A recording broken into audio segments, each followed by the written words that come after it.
Chapter 1 Stop the Vi. The year was 1164, and when I was a young boy, and we moved to the quiet town, and my father would tell me to help the world, but at that time I didn't know what that meant, and when my father died in war all I could about was what he said. I needed to help my old mama, but she told what I had to do. That was the very beginning of my story. I had to make our house a hotel for the poor. But doing that I had to steal a few times to make it right. That was when my mother heard a rumor that my dad probably didn't die, he was just probably put in the dungeon, because every day on our front we would have 10 coins just like my father did in war. He would send them over when he had time. That is when I got all happy knowing that my father was protect not dead. Now that I'm 18 years old I had enough money to start a new chapter of my life, but I needed to help the poor. So did Robin Hood come back? Asked a very pretty girl. I was in the shadows, because I knocked down a fruit cart. This is because I needed to steal from the Hagrid. The Hagrid was a very old but very rich lady. I couldn't find her in the crowd. When I reached over to steal a real gold pocket watch from a wealthy man, a guard started yelling, "Stop, thievy, stop." At the moment the pretty girl turned around, and at that moment I knew who she was. She was the Hagrid. She reached out her hand and yelled, "Stop, this is my fiancé. And he was only trying to steal because we are poor and our 2 children at home are starving," said she. So the guard gave us 2 bags of gold coins and 2 fruits and told us to go. The girl told me to stick with her, and so I did. Chapter 2 The Lifestyle. "Follow me, and by the way my name is Betsy," she said. "So are you rich or poor?" I asked. "Oh, it's only me and my brother and my mom," Betsy said.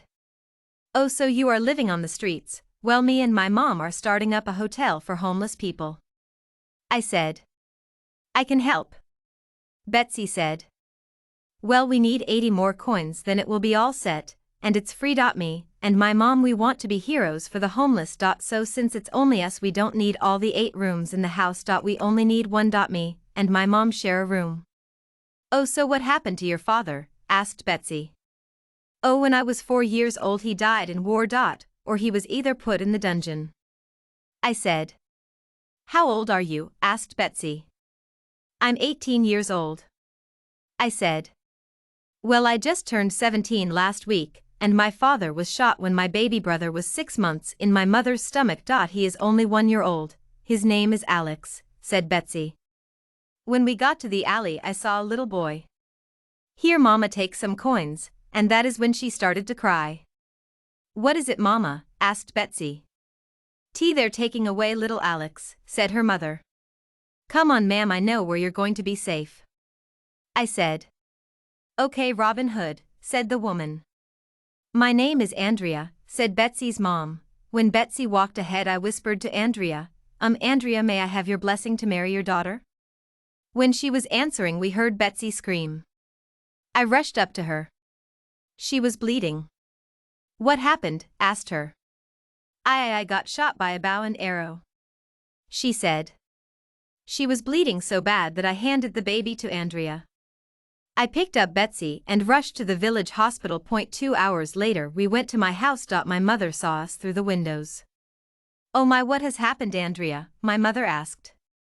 "Wait, Mom, you know Andrea?" I asked my mother. "Of course, ever since we found out we were vampires we were going to make everybody vampires, but that was a fail, so I had you and Andrea had Betsy, and then the 2 of you set married and have children, and then you could turn everyone into a vampire." "Okay, here it goes," I said. "Betsy, will you marry me?" I asked Betsy, handing her a bag of coins. "Okay," she said.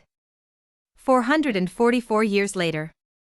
Chapter 3 The Vampire Family. "Okay, we need to find the last family, and then we will rule," said my wife Betsy. "After we found them we turned them into vampires. Let's travel all over the world and change everyone into vampire," I said. 2 months later me and wife left for Ireland. We jumped off all the buildings by flying. After everyone was turned to a vampire all we had to do was turn the Indians into vampires. We arrow shooting and lots of laughing. We knew it was the Indians. We made friends with the Indians.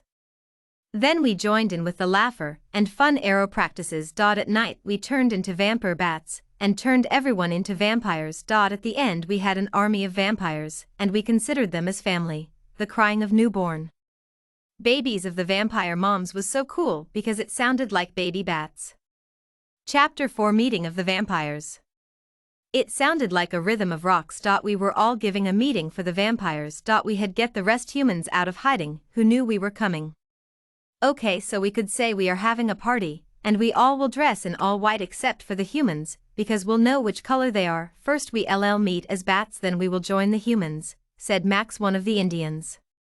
That is a good idea, I said. Well, we should start the party. When the party started we were all bats, and then we went over the plan again. Then we went to the party. We stole every jewelry we could find because jewelry can kill us. The power went out, then we turned everyone into a vampire.